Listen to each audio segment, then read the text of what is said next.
Kamusta mga kamanhwa? Mag-uumpisa ulit tayo ng bagong kwento, kaya tara umpisahan na natin. Kanang bida ay si Gray, siya ay nakatayo at tinitignan ang lungsod, pagkatapos ay nakaramdam ng bigat sa katawan at humiga. Hindi niya alam kung sino ang gustong pumatay sa kanya dahil marami ang gusto siyang mamatay, dahil siya ay isang hari. Pagkabukas niya ng kanyang mata ay isa na siyang paslit, ang kanyang pangalan ay Arthur, at ito ang kanyang magulang. Si Alice ay mabait at mapagmahal. Ang kanyang ama na si Reynolds ay maaasahan pero may pagiging isip bata. Siya ay nagpapasalamat dahil siya ay ipinanganak sa mapagmahal na pamilya.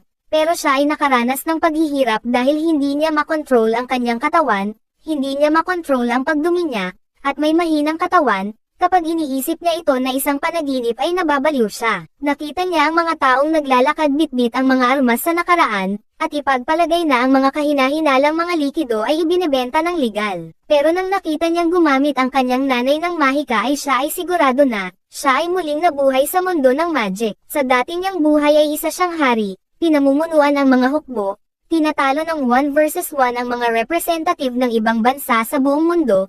Pero sa lahat ng kanyang tagumpay ay hindi pa siya naging proud kagaya ng mga sandaling ito, marunong na siyang gumapang, lumipas na ang isang buwan pero hindi pa rin siya sanay sa kanyang pangalan, dahil siya ay dating king, masyadong cute para sa kanya ang pangalan Arthur. Habang tulog ang lahat si Arthur ay palusot na gumapang papunta sa aklatan para magbasa ng libro tungkol sa bago niyang mundo, Decadent, ang kontinente kung saan siya isinilang ay binubuo ng 3 kaharian, Eleanor. Ang kaharian ng elves ay matatagpuan sa dulo ng kagubatan, Darv, ang malawak na kaharian sa ilalim ng lupa at bahay ng mga dwarves, Sapin, kaharian ng mga tao at ang pinakamataong rehiyon. Ang dati niyang mundo at ito ay parehas ng sistema, pero ang mundong ito ay underdeveloped kumpara sa dati niyang mundo, at ang dahilan kung bakit ito ay kulang sa teknolohiya ay dahil sa magic. Sa dati niyang mundo ay meron silang tinatawag na ki na ginagamit ng mga practitioners para palakasin ang kanilang katawan at mga armas. Sa mundong ito ay may kaparehas silang puwersa na tinatawag bilang mana. Pero ang ki ay matatagpuan lang sa loob ng katawan, ang mana ay matatagpuan sa ating paligid.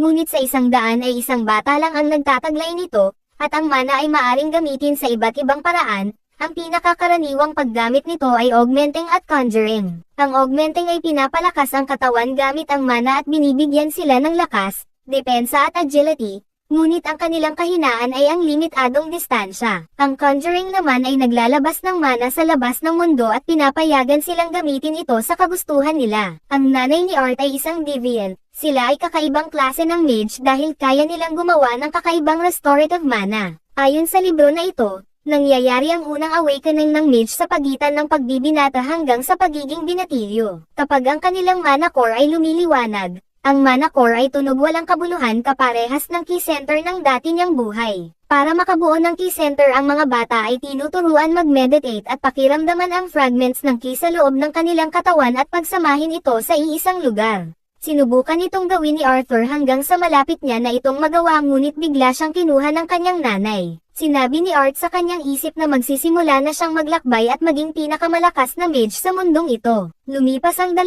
taon at sigurado na ang nanay niya na si Arthur ay mas gustong pumunta sa mga armas kesa sa mga laruan. Minsan ay nahuhuli niya itong palihim na pumupunta sa aklatan. Alam niyang si Arthur ay mahaharap sa gulo paglaki niya kaya kailangan niyang maging mahigpit at maaasahan na nanay.